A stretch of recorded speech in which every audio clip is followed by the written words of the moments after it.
प्रिय बच्चों, परसों से हम लोग जंगल नामक कहानी पढ़ना प्रारंभ किए थे। पृष्ठ संख्या 63, मंजरी पुस्तक की पृष्ठ संख्या 63 खोल लीजिए और पहली लाइन ऊपर से देखिए। धारा प्रवाह शुद्ध उच्चारण करके पढ़ना बहुत आवश्यक है। शब्दों का मतलब समझते हुए धारा प्रवाह शब्दों को बोलने से वाक्य समझ में आते हैं और धीरे धीरे पढ़ स वा ल के ज वपराक मात्रा वा ब दे ने ही होंगे, ऐसे धीरे धीरे पढ़ेंगे तो वाक्य का वास्तविक अर्थ समझ में नहीं आएगा। इसलिए मेरे पढ़ाई को, पढ़ने के ढंग को ध्यान से देखिए और कोशिश करिए कि तेज़ी से धारा प्रवाह शुद्ध उच्चारण करते हुए घर में बार बार पुस्तक को, हर एक पाठ को पढ़ने का प्रयास कीजिए ताकि आपकी ज़बान टूटे और शब्दों को धारा प्रवाह पढ़ने की कला आप में आ जाए तो वाक्यों का अर्थ समझने में देर नहीं लगेगी। जैसे कि मैं पढ़ रहा हूँ, पृष्ठ संख्या 63 पर ऊपर देखिए। सवाल के जवाब देने ही होंगे। उसके दिल में गहरा दुख था। पीयूष, दादी उसके दिल में, पीयूष कह रहा है, दादी उसके दिल में दुख क्यों था? प्रश्नवाचक वाक्यों को प्रश्नवाचक ढंग से पढ़ना चाहिए। उसे अपने माँ बाप से अलग जो कर दिया गया, किसने किया दादी? किसने किया दादी? उस दुकानदार ने जिससे हम उसे खरीद कर लाए थे। दुकानदार पशु पक्षियों को बेचता है ना? उसने कुछ लोगों से कह रखा है वे जंगल में घात लगाकर घूमें, मौका मिलते ही नन्हे पशु पक्षियों को अपने जाल में फंसा लें, उन्हें शहर लाकर उन्हें बेच दें। तुम ही बताओ, माँ बाप से दूर होकर बच्चे दुखी होते हैं कि नहीं? होते हैं। दादी, मम्मी 4 दिन के लिए मुझे छोड़कर नानू के पास मुंबई गई थी तो मुझे भी बहुत दुख हुआ था। तविषा और शैलेश के संग महरौली शैलेश के मित्र के बच्चे के जन्मदिन पर गया था। पीयूष, उन लोगों ने बंगले के पिछले हिस्से में पशु पक्षियों का छोटा सा सुंदर बगीचा बना रखा था। मझोले नीम के पेड़ की डाल पर तोते का पिंजरा लटका रखा था। जालीदार बड़े से बांकड़े में उन्होंने खरगोश पाल रखे थे। एक अन्य जालीदार बांकड़े में किस्म किस्म की रंग बिरंगी फुदकती चिड़ियाँ और नन्हे से पोखर में कछुए पीयूष को खरगोश और तोता इतने भाए कि घर आकर उसने जिद पकड़ ली, उसे भी घर में खरगोश और तोता चाहिए। तविषा और शैलेश ने बहुत समझाया, फ्लैट में पशु पक्षी पालना कठिन है, कहाँ रखेंगे उन्हें? बालकनी में। पीयूष ने जगह ढूंढ ली। तविषा ने उसकी बात काट उसे बहलाना चाहा।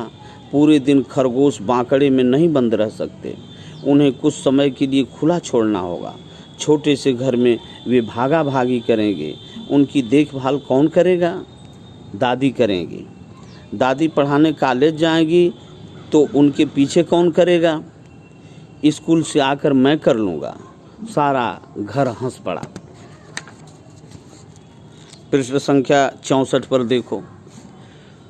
सब लोग तब और चकित रह गए जब पीयूष ने दादी को पटाने की कोशिश की कि दादी उसके जन्मदिन पर कोई न कोई उपहार देती ही हैं, क्यों न इस बार वे उसे खरगोश और तोता लाकर दे दें।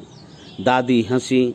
जन्मदिन तो पीयूष का आकर चला गया, अब जब आएगा तब देखा जाएगा। लेकिन पीयूष पर किसी के तर्क का कोई असर नहीं हुआ। उसका हठ न टला तो न टला। निरुत्तर दादी उसे लेकर लाजपत नगर चिड़ियों की दुकान पर गईं। तोता और खरगोश में से उन्होंने पीयूष को कोई एक चीज़ चुनने के लिए कहा। पीयूष ने खरगोश का जोड़ा पसंद किया। तत्काल उनका नामकरण भी कर दिया, सोनू मोनू। सोनू मोनू के साथ उनका घर भी खरीदा गया, जालीदार बड़ा सा बांकड़ा। उस सांझ सोसाइटी के उसके सारे हमजोली बड़ी देर तक बालकनी में डटे खरगोशों को देखते सराहते रहे और पीयूष के भाग्य से ईर्ष्या करते रहे, डाह करते रहे। दूसरे रोज भी मोनू सामान्य नहीं हो पाया। पीयूष को भी दादी ने प्ले स्कूल भेजना मुनासिब न समझा। पीयूष घर में रहेगा तो दोनों एक दूसरे को देख ढाढ़स महसूस करेंगे। उन्होंने स्वयं भी कॉलेज जाना स्थगित कर दिया, मैंने रोक दिया।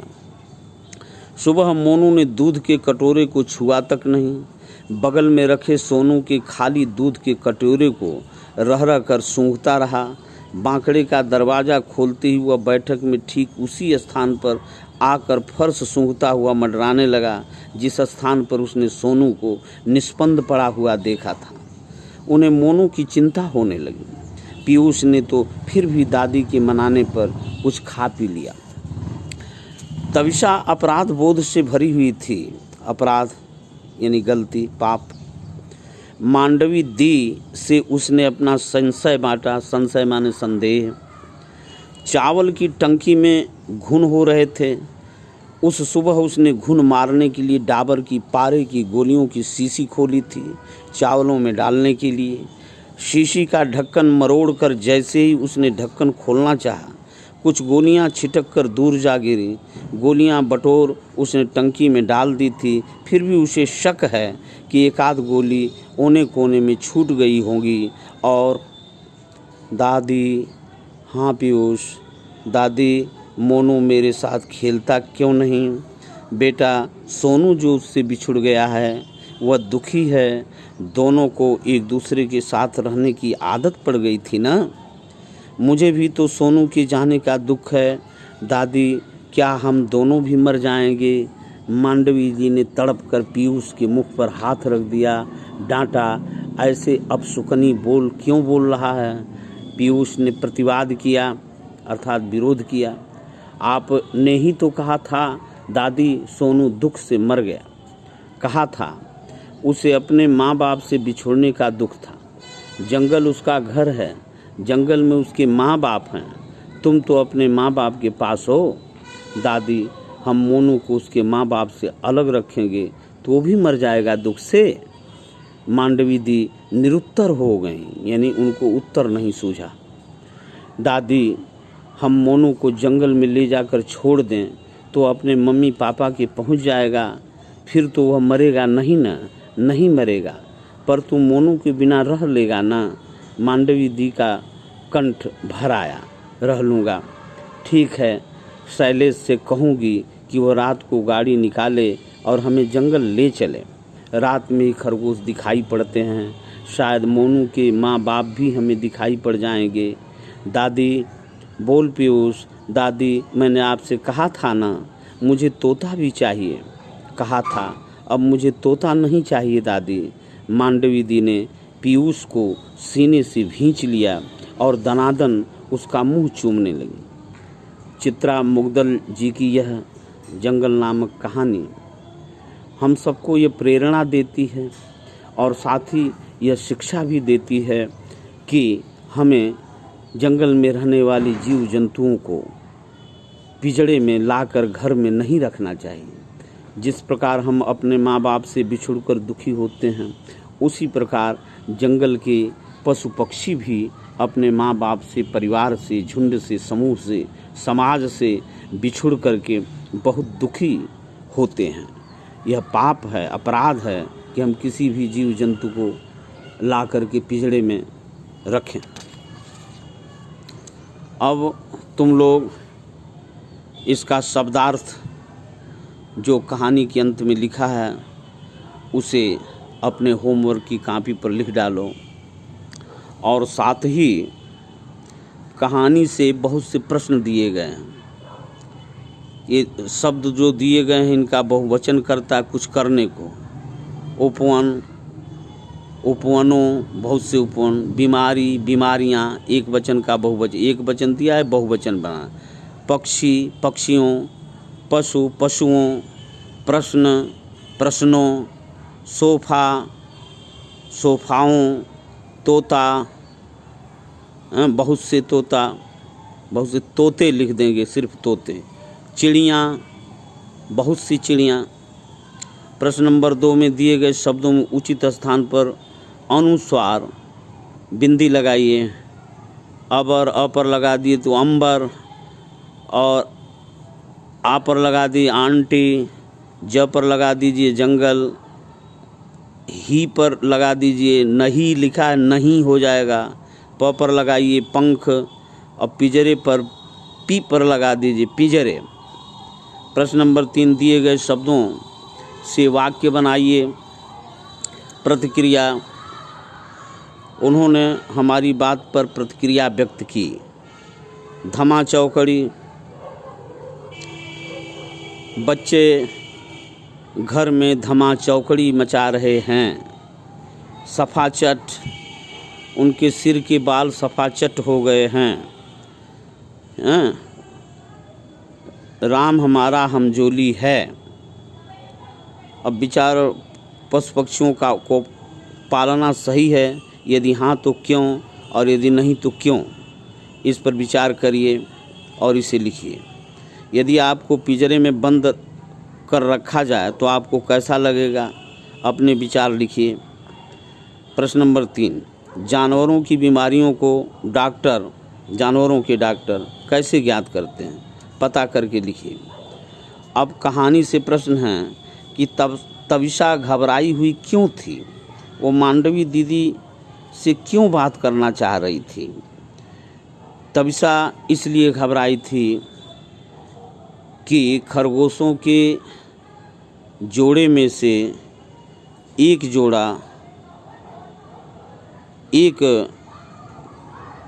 खरगोश मर गया था, इसलिए वो घबराई हुई थी। वो मांडवी दीदी से क्यों बात करना चाहती थी, वो मांडवी दीदी से इसलिए बात करना चाहती थी कि यह सूचना कि सोनू गुजर गया है वह अपनी दादी को दे सके। तब स्वयं शैलेश ने क्यों कहा फ्लैट में पशु पक्षी पालना कठिन है। तब स्वयं शैलेश ने इसलिए कहा कि फ्लैट में पशु पक्षी पालना कठिन है।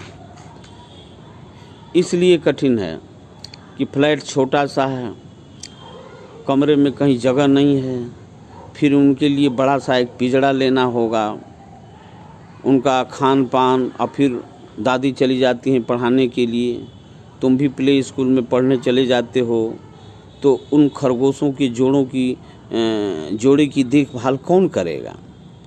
इसलिए फ्लैट में पशु पक्षी पालना कठिन है। मोनू ने दूध के कटोरे को क्यों नहीं छुआ, क्योंकि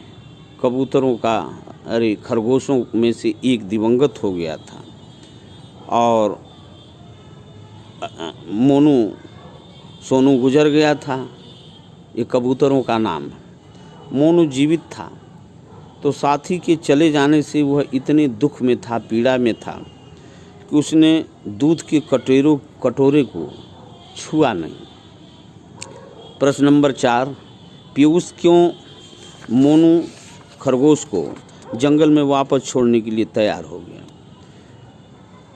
पीयूष मोनू खरगोश को जंगल में वापस छोड़ने के लिए इसलिए तैयार हो गया क्योंकि वो समझ गया कि माता पिता परिवार को छोड़ करके बालक कहीं भी सुखी नहीं रह सकता, बच्चा कहीं भी सुखी नहीं रह सकता। इसलिए मोनू की पीड़ा को वो समझने लगा और उसे वापस जंगल में छोड़ने के लिए तैयार हो गया। इन सारे प्रश्नों के उत्तर अपने होमवर्क हिंदी की कॉपी पर लिख डालिए। विद्यालय खुलने पर यह सारा होमवर्क चेक किया जाएगा, निरीक्षण किया जाएगा। साथ ही अलग से पर्यायवाची शब्द तद्भव तत्सम, विलोम शब्द, और अभी मुझे संस्कृत के पाठ भी पढ़ाने हैं जो अनिवार्य संस्कृत है। शब्दों के रूप, धातुओं के रूप, ये सब परीक्षा में आता है। प्रधानाचार्य को अवकाश के लिए एक प्रार्थना पत्र भी होमवर्क की कॉपी पर खूब सुंदर शब्दों में लिख डालिए। ये सब चीज़ें चेक की जाएंगी। मुहावरा और लोकोक्ति भी कक्षा 8 की परीक्षा में आता है। मुहावरे, उनका अर्थ और उनका वाक्य प्रयोग, ये सब कुछ अपने होमवर्क की कॉपी पर घर में बैठे बैठे सुंदर शब्दों में आराम से लिख डालिए। कॉलेज खुलने पर सारी कॉपियाँ होमवर्क चेक किए जाएंगे। कल हम लोग कर्मवीर कविता अयोध्या सिंह उपाध्याय जी की पढ़ेंगे।